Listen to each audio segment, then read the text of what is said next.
Where do jobs come from? Why do all people not just work on their own? Everyone strives to make the most effective use of their resources to meet their needs as best as they can. When you enter the labor market, you already have some resources. You have knowledge, skills and abilities, and you have some time you can spend on work. Thus you need to decide on the way most beneficial for you to employ these resources.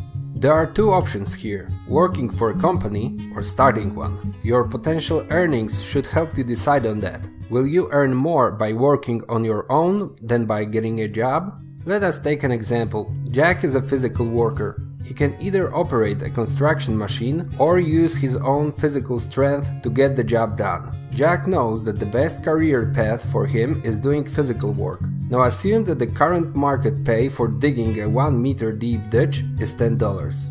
Jack is faced with a decision. He can try to secure some orders for ditch digging by himself, or he can get a steady job at a construction company.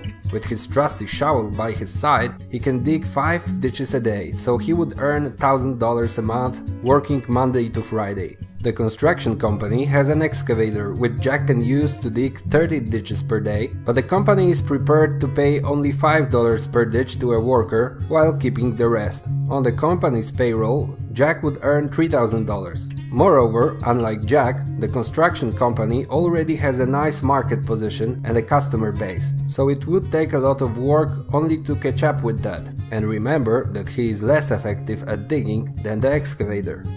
Can we assume that the construction company is exploiting Jack by taking away 50% of his work's worth? But if not for the company, Jack would earn even less. He lacks the capital needed to increase his efficiency, and his low potential earnings make it harder for him to save up and invest in buying his own excavator. Working for a company already endowed with capital, improving his productivity, gives Jack a chance for a better life.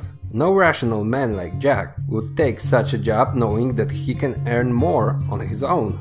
Thus, unless an employer finds a way to multiply the value of his employee's work beyond that of his potential earnings while self-employed, the employer cannot possibly hire anyone. And the value of work is always multiplied when used with the helping hand of capital. The capital can be such things as tools, know-how or business contacts. It is obvious, however, that the employer would not employ Jack out of the goodness of his heart alone. The boss's aim is to put all of his work to good use, thus turning it into profit.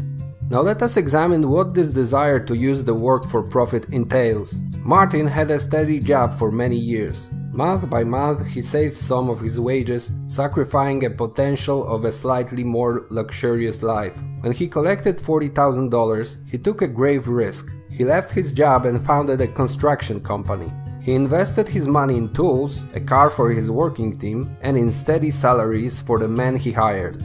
First, he took small orders and his savings dwindled while his men were getting paid. Initially, he earned less than in his regular job, but with every satisfied client, he got more orders, and after some time, he even started seeing some profits. He continued to consume less than he earned and was thus able to reinvest his money into his business by training his employees and buying better tools for them. After a few years, he had a good market position and decided that it was time to expand. He took another risk, loaning money to buy heavy construction equipment, including the very excavator which later got Jack a job. Notice how Martin did not get it all for free. At first, for many years, he had to abstain from consumption and thus save money. Then he took a great risk and left his comfortable and steady job to start a business. Were he to fail, he would not only lose his entire savings, but his job as well.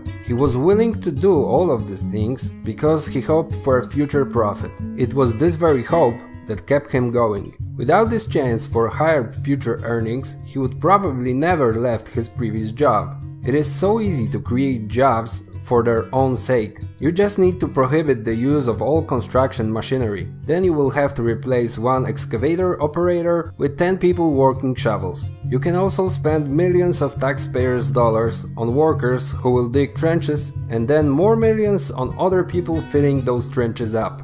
But it's evident that this is a pure waste of resources that could otherwise be put to a good use. All work is futile unless it adds value.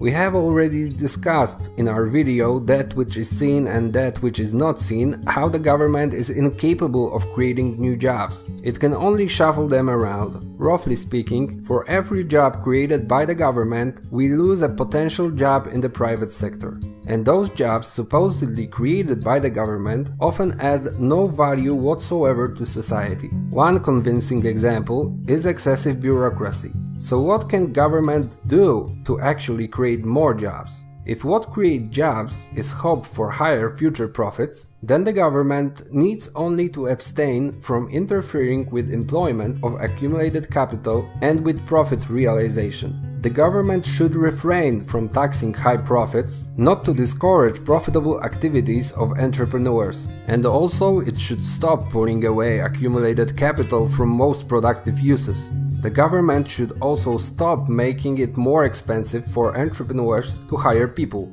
If a workplace costs more money than it brings, then it will not be created. It is also important for the government not to cause inflation by interfering with interest rates, as it discourages savings. All in all, the best thing the government can do for the labor market is to step aside and allow the entrepreneurs to act. For more, visit econclips.com. If you don't want to miss our next video, subscribe to our YouTube channel and like our Facebook page. If you like our project, please support us at patreon.com or by PayPal. You can find the links in the description below.